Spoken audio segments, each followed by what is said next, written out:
Mrs. Eisenhart. I'm here to help. I'm going to take the directions that were sent home and I'm going to put them into a video form. So hopefully this helps. All right, when you're ready, you will go to your browser. I suggest using Chrome as that seems to be the thing that is most compatible with all the apps. Whatever your search engine is, I suggest going to the Farmersville third grade website. It's always the first thing to pop up when you Google search. Click on it, and if you haven't done so already, I suggest bookmarking it by going to bookmarks and click bookmark this page. When you're ready, you might want to check to make sure your view is on. So make sure you go to view and your bookmark bar is showing. And then once you do that, you will see it here. Then click on third grade applications. Click on the link to third grade applications, and I suggest bookmarking this page as well by going up to bookmarks, clicking bookmark this page, and here you find it in your bookmarks bar. This is wonderful because when your child goes on, now they can very easily click on ES Launchpad, which is the elementary school Launchpad, and here's all the apps that they need for at home. The AI is for Mr. DeChico. They'll be working on things in computer class. The C is for clever. Their first in math is in there, but I suggest not going in there because first in math is right here, and there's really nothing else in clever that they need. They'll be using things in school, but not at home. The G is for Google. This one will be used a lot.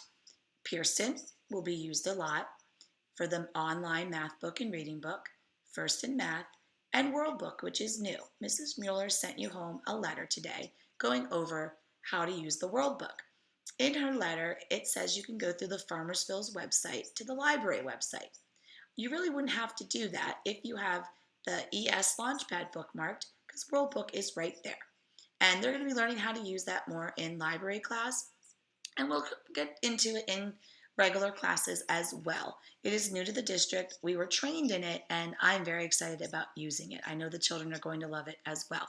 So I'm going to focus mainly on the Pearson, the First in Math, and the Google, because the World Book the students will get, and it will basically be just them getting on and kind of doing things on it. Let's start with Pearson. Click on Pearson, and they're going to have to put in their username. Their username can be found on the sticker in the back of their homework folder. It's their last name, first initial.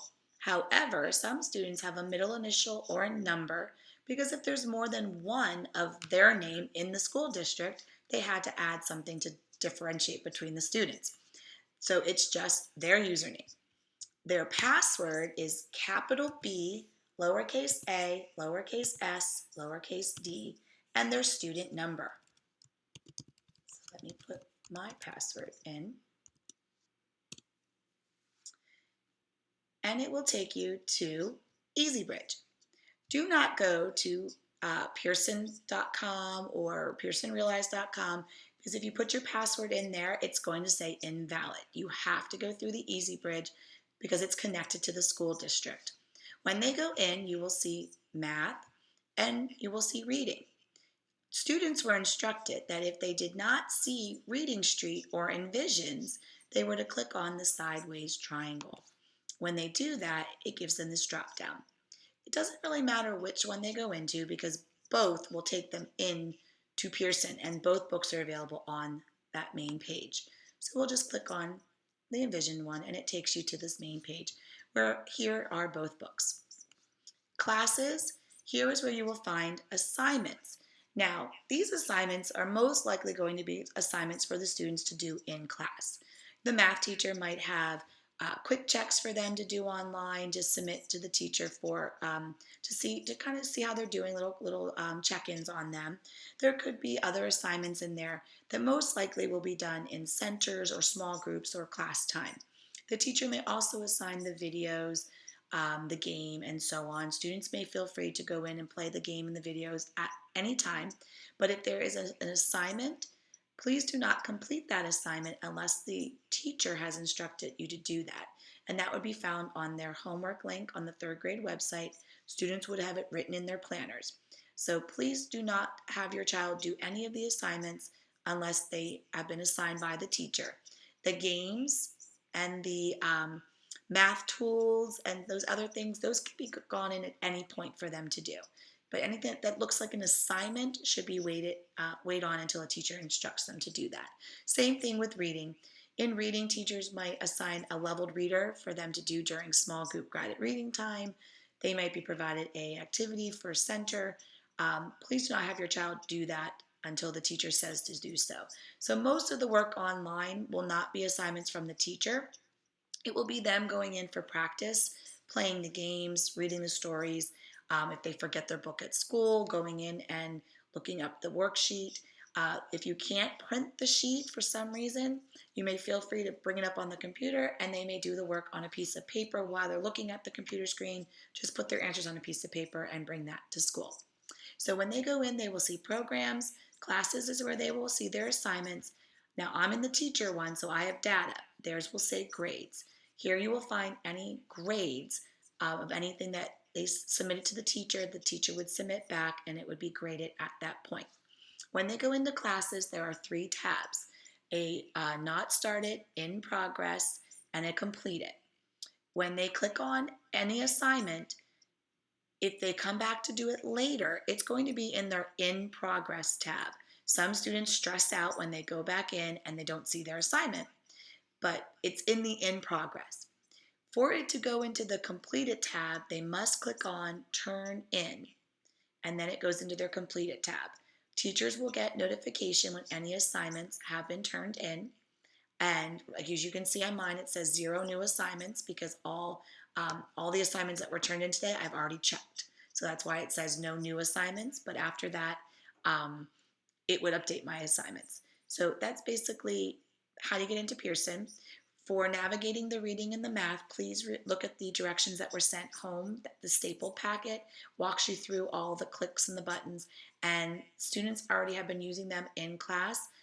Several teachers have had them on. Not all teachers get them on yet, but they will be getting on. So if your child says, no, we haven't been on in school yet, they will be. So just be patient, and as the children are using it, it will become more fluent at home as well. After we get off to Pearson, if we get back onto the Launchpad, we'll go into First in Math, and you'll click on First in Math, and then you get this login with Active Directory. You will click on that, and it will take them into First in Math. It might ask them to re-log in. For some reason, if you went back out and clicked on something else and then went back into the Launchpad, it may have knocked their password out, their sign-in out. So if you click on the First in Math and it wants them to sign back in, it's just their username and password, just like it was for the online book. And then they get into First in Math, and the students know what to do once they get there. The VIFs, the VIFs, are done in school. They get 10 minutes a day to go on them. It's a research-based program. 3rd grade is piloting it. It's to help them build those basic fact skills so that they can become better at them. So they do those in school, but they are free to go on any other areas at home and build up their sticker counts. All right, so that was First in Math. So we're going to get back to the Launchpad, and I'll just take you into the World Book. They will log in using their Bethlehem Area School District passwords and ID, and once they get in, you will see different topics. It's basically an online encyclopedia. You can research topics. There's level readers that can actually be downloaded to Kindle's tablets so that they can read. It's all nonfiction, all organized by genres. You can also go in and look for levels. You can go in and look for a 2nd grade book, a 3rd grade book. So it's leveled as well. And there's also activities for them to do. Teachers can use this for small group time, research projects in all areas. I'm going to be using it tomorrow for a math project where we're going to be researching animals that come in groups because we're doing multiplication equal groups. So we're going to be looking for animals that live in groups and work in groups and fly in groups and so on, and we're going to use it to do repeated addition. So that's something that the students will be looking at tomorrow. All right. And lastly, Google. When you go into Google, if they're not signed in, and students know they should see a circle here with the first letter of their name, unless they've changed it. If they've given themselves a profile picture, then their profile picture will appear there. Otherwise, it's a circled color with their first initial in it.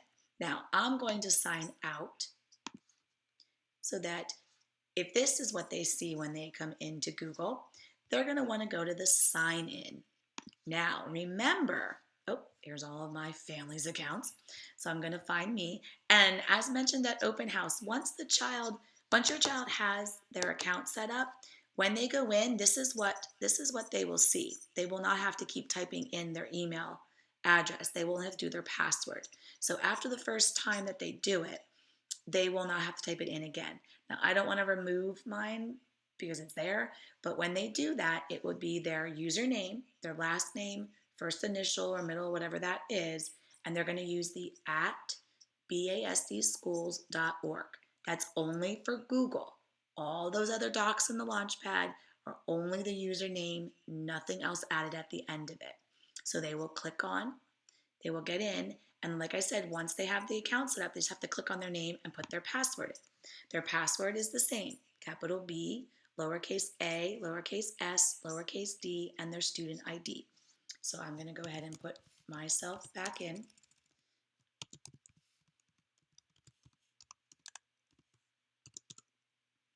And now I'm in. These 3x3 dots is where they go to find their apps. Here they will find their drive. In their drive will be any work that they have done in the doc, slides, presentation, so on. I suggest going to recent when they go in because that would be the most recent documents. And I want to give a shout out to Gabe who's been playing around, and I think you're pretty awesome too, Gabe. And you can do that as well. When they work in Google Docs, they can share it to the teacher and it will come to the teacher's drive. The teacher can then comment and so on. It's really very interactive and great, and it gives them a lot of ownership of their own work. So when you go into Docs, and that was just doing the 3x3 dots, we usually click on the blank one, and it's just like typing in Word or Pages, a word processing doc. So they type whatever they're supposed to be doing for their assignment. They can insert, this is really, really nice, they can insert a graphic by searching right here. And some of the students have already done this, and it takes them to Google Life and stock images. So no more needing to Google image and then drag it in like we used to do with Pages. They find the one that they like and they click select, and it brings the picture in, and then they can manipulate, do whatever they want. When they're ready, they go to share, they name it, or sometimes it comes up just whatever the first thing might be. I'm going to leave it good evening, but you can change that. Click save, and then you go here, and the student will type JEIS as we had on our sheet that we sent home. My email will pop up. Make sure they click on it. Then you will do JCLY, and you'll see Miss Clymer, and then you have CST, and there's Miss Strasser. Now, they don't have to share all three of us, just the main teacher. You want to make sure that they leave it on Can Edit, because then we are able to go in and add things, move things. I don't edit their work. They're responsible for that. But if, let's say, a picture comes in and the picture's off the page, and I don't want to print it off the page, I can slide the picture over. If something wasn't centered right, I can center it for them before it gets printed, so we make it look as nice as it can. But the actual work itself has to come from them. And then they will click send. I'm going to cancel it because we don't need to have that in our drive. But they would click send, and then the teacher would get an alert that you have something in your drive from whoever, and then we go into our drive, open it up, and we're all good. Now, they will do the same thing when they're working in slides and sheets. It's just slides is very much like a PowerPoint and so on. So that's how the drive looks. Now, they'll be doing most of that at school. The only time that they might need to go into their drive is to review work with you. Like if they did a project in school, they might want to show it to you. If it's graded, they might want to go in and show you the grade that they got on it. You can feel free to comment back on it, and I can comment back to you. It becomes very interactive, and the kids really enjoy the messaging back and forth with the teachers. The last thing I'm going to show you is the classroom. Now, unfortunately, when you go to the 3x3 dot, classroom does not appear here. You have to go into more, and then you have to go into more. It takes a while to get to the classroom. So the easiest thing to do is just to go back up to your bar and type in classroom.google.com. I suggest bookmarking that as well, and it will keep their Google Classroom there. Now, these are all my Google Classrooms. My students have ELA. My math students are already in math. My leader and me, science. So they get a code. They go into Google Classroom. They click this little plus that allows them to join a class. They get a code. That code automatically puts them in to my class. Now you can see that I have no students in here because we haven't done anything with them yet, so no students. So when they go in, I'm going to go into our science. So they will click on it, and teachers will have assignments in here. And there it goes, took a little bit to load. So they can put videos and different things. And then we can also put directions. Like here it says, click on the link to watch a short video, then answer the questions and click on the correct answers. And they can go through and do that. Here were some games that we played. Here it says, watch the video for review. The test is tomorrow. Here's a study guide that they can go on. And what's nice is they can actually comment underneath. So if there's any questions that they have about something, they can put a comment. The teacher gets an email whenever anybody comments in the classroom, and we can reply right back in the classroom, right back to them. So it becomes this interactive community. Kids have a lot of fun commenting back and forth with each other. So that's the Google Classroom. And then they can go back in. Here's my ELA. Here are centers we mentioned before. So we can do center work with the Pearson Online. We can assign them things for centers in there. We can also assign things in Google Classroom. And then I also have the third grade applications link in the Google Classroom there as well. So that's basically all that's in the Google Classroom. Now, when I do my Google Classrooms, I tell them not to worry so much about this, because I basically give them things just for them to do, and then we kind of talk about it. When they go in, when they click here, they can actually see, they can go in and see who's done and who's not done.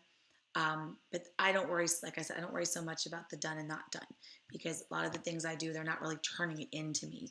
They're just doing it, or have some kind of activity sheet that they turn in to me later on.